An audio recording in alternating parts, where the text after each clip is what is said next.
एक बड़े सियासी घराने की बहू बिना शोर शराबे के लोगों के बीच पहुंचने लगे। जब साड़ी का पल्लू सिर पर रखकर वह घर घर संवाद करने लगे तो समझ लीजिए कि यह सिर्फ सामाजिक सरोकार नहीं, एक गंभीर सियासी संकेत भी हो सकता है। नमस्कार, मैं राज कमल। आप देख रहे हैं आजकल समाचार।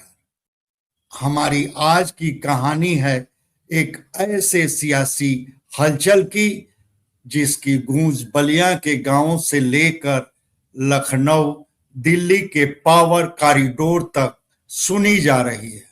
यह कहानी है पूर्व प्रधानमंत्री चंद्रशेखर की विरासत की, और यह कहानी है बलिया की जमीन पर बदलती सियासी विषाद की। नाम है डॉक्टर सुषमा शेखर और इन दिनों इनका फोकस है फेफना विधानसभा क्षेत्र पर। हमारी कहानी शुरू होती है बलिया से, वही बलिया जिसे कभी चंद्रशेखर की सियासी कर्मभूमि कहा जाता था। 2007 में उनके निधन के बाद उपचुनाव हुआ। छोटे पुत्र नीरज शेखर सपा के टिकट पर जीते। 2009 में फिर सांसद बने, मगर 2014 में उन्हें हार मिली। 2016 में सपा उन्हें राज्यसभा भेजी। फिर 4 साल बाद सियासी करवट, भाजपा का दामन थामे, भाजपा से राज्यसभा, 2024 में लोकसभा मैदान, मगर किस्मत फिर साथ नहीं दी।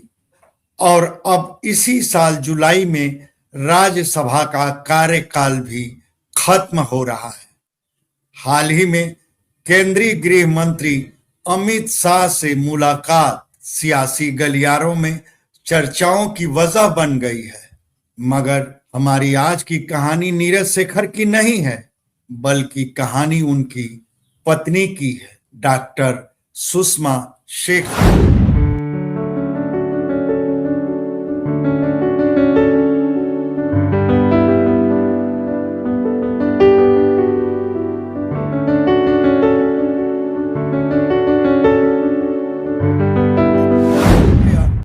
जो आजकल बलिया में प्रायः रोज निकल रही हैं। किसी के घर दुख में पहुंचना, मांगलिक के साथ ही धार्मिक कार्यक्रमों में पहुंचना, किसी परिवार की बेटी को दुलार देना, बच्चों को गोद में उठा लेना, और सबसे खास ठेठ भोजपुरी में संवाद। रतसड़ की एक साधारण चाय की दुकान, वहां चाय बनाने में हाथ बटाती हुई डॉक्टर सुषमा शेखर का वीडियो सोशल मीडिया पर वायरल हो रहा है। साड़ी का पल्लू सिर पर, घर में घुसते ही महिलाओं से भोजपुरी में हालचाल, कोई औपचारिकता नहीं, सीधा अपनापन। बलिया के राजनीतिक विश्लेषक कहते हैं पीआर के मामले में वह अपने पति से आगे दिखती हैं। किसी कार्यकर्ता समर्थक को अपने किसी कार्यक्रम के लिए नीरज शेखर को बुलाना हो तो पहले वह संपर्क करते हैं डॉक्टर सुषमा शेखर से।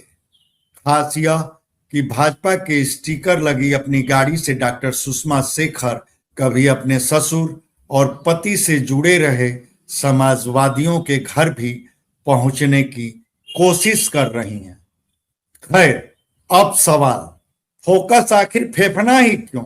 यहां कहानी थोड़ा पेचीदा हो जाती है। इसे ऐसे समझें, बलिया में इस समय राजपूत बिरादरी से भाजपा के 2 विधायक, सदर से दयाशंकर सिंह जो जोगी सरकार में मंत्री भी हैं, और बांसडीह से केतकी सिंह।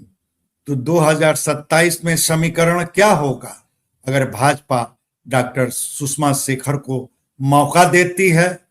तो भूमिहार बिरादरी कहां एडजस्ट होगी? इतिहास के पन्ने बताते हैं बलिया में सदर और फेफना सीट भूमिहारों के लिए महफूज मानी जाती रही हैं।